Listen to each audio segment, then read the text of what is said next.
Gadis yang menderita polio selama bertahun-tahun secara tidak sengaja menemukan. Ibu memberinya kapsul 18 tahun. Sepertinya ingin menyakitinya.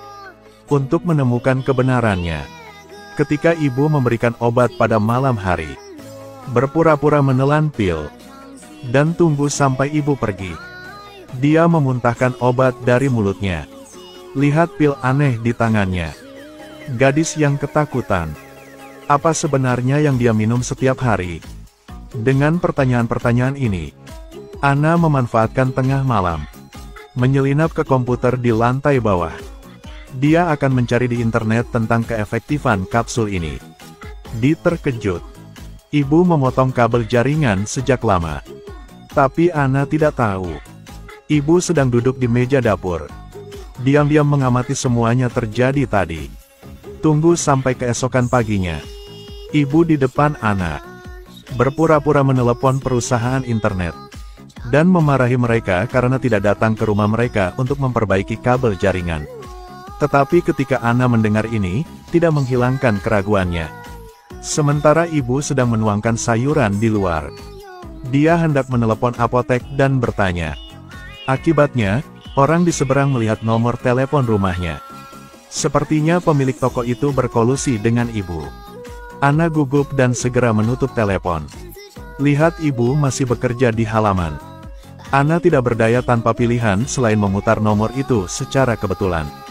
Akhirnya, atas permintaannya yang berulang kali, pria itu setuju untuk membantunya menyelidiki nama obat pada kemasan kapsul. Tetapi ketika pihak lain menggunakan komputer untuk mencari, Anna melihat halaman itu kosong. Saat itu, suara langkah kaki ibunya terdengar dari lantai bawah. Saat ini, Anna sangat khawatir. Untungnya, tidak untuk sementara. Ibu kembali ke halaman lagi. Segera pria itu menemukan gambar obat itu. Kejutannya adalah, melalui nama obatnya, ternyata obat penyakit jantung merah. Tidak ada kapsul biru apapun. Anna takut mendengarnya. Karena apa yang diberikan ibunya bukanlah obat untuk penyakitnya sendiri. Apa sih yang ibunya lakukan? Sambil makan, Anna memohon pada ibunya. Minta ibunya untuk membawaku ke kota kecil untuk menonton film Guo-Guo. Melihat putrinya penuh semangat. Kemudian mereka berdua pergi ke bioskop bersama. Dan di pertengahan film, Anna memanfaatkan ruang di toilet. Langsung mengarahkan kursi roda ke apotek seberang. Dia mengeluarkan kapsul hijau. Dan tanyakan kepada pemilik toko obat apa itu. Ini obat yang ibu beli beberapa hari yang lalu, perlu tahu apa itu. Segera pihak lain mengetahui nama sebenarnya dari kapsul tersebut. Tetapi ketika Anna mendengar tentang keefektifannya, takut dan membeku di tempat. Karena kapsul ini bukan untuk manusia. Ini adalah obat yang digunakan untuk melumpuhkan tubuh bagian bawah hewan. Saat ini, Anna tidak bisa mengerti. Ibunya biasanya sangat baik. Mengapa memperlakukannya seperti ini sekarang? Dan yang lebih mengejutkannya adalah, di balik semua ini ada rahasia besar.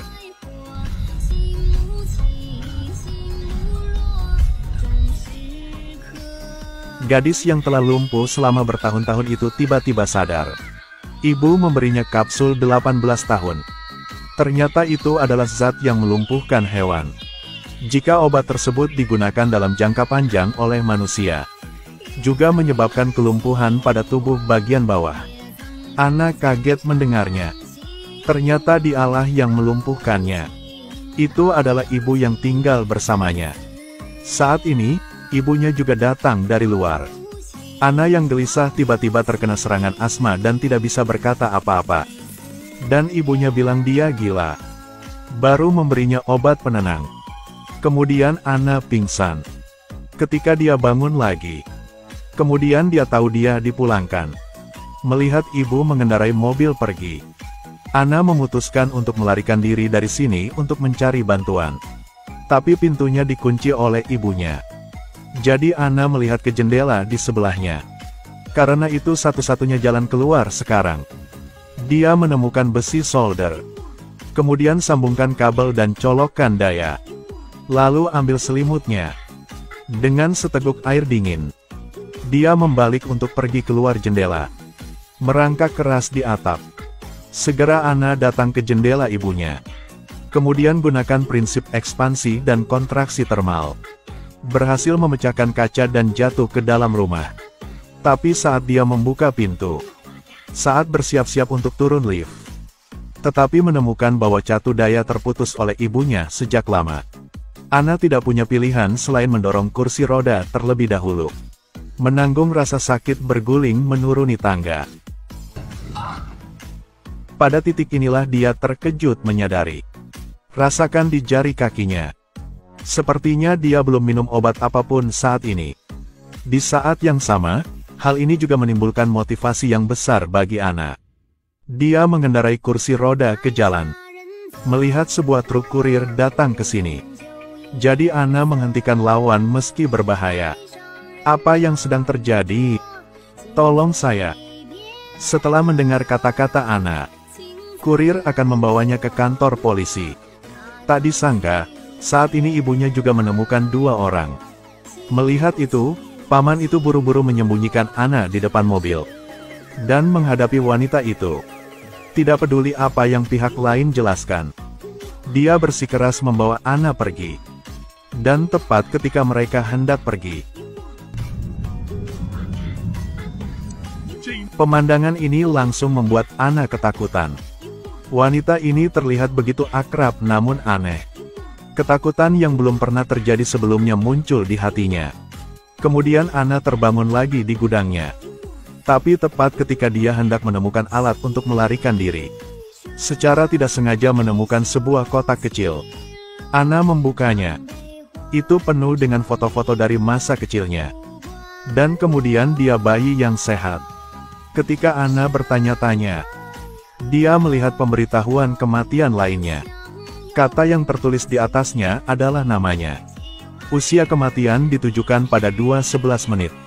Menurut informasi di rumah sakit. Dan hilangnya seorang anak di surat kabar lebih dari 1 dekade yang lalu. Anna memikirkan sebuah kebenaran yang mengerikan. Ternyata anak perempuan itu meninggal saat dilahirkan. Jadi dia tidak bisa menerima kenyataan. Memata-matai anak di rumah sakit.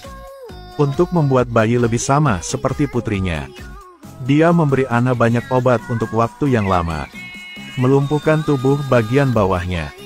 Dengan cara ini, Anna tidak akan pernah bisa meninggalkan sisinya lagi. Bila Anna tahu yang sebenarnya, Anna sangat sedih. Dan pada saat ini, ibu juga bergegas pulang tiba-tiba. Menghadapi pertanyaan Anna, wanita mengatakan itu semua demi dia. Dengan itu, dia mengeluarkan jarum dan mengeluarkan botol berisi cairan yang tidak diketahui asalnya. Anna panik ketika dia melihat ini. Jika dia tidak memiliki tindakan lebih lanjut yang harus diambil. Dalam hidup ini, jangan berpikir untuk melepaskan diri dari cengkeraman lawan. Jadi dia mengambil pestisida di samping.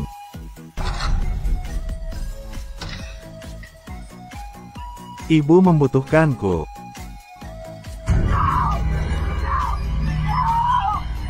Karena di hati Anna paham dengan jelas. Lawan tidak akan membiarkan dia mati. Seperti yang diharapkan, wanita itu segera membawanya ke rumah sakit. Di bawah penyelamatan dokter, Anna juga keluar dari bahaya. Hal pertama yang dia lakukan ketika dia bangun adalah mencari bantuan dari perawat.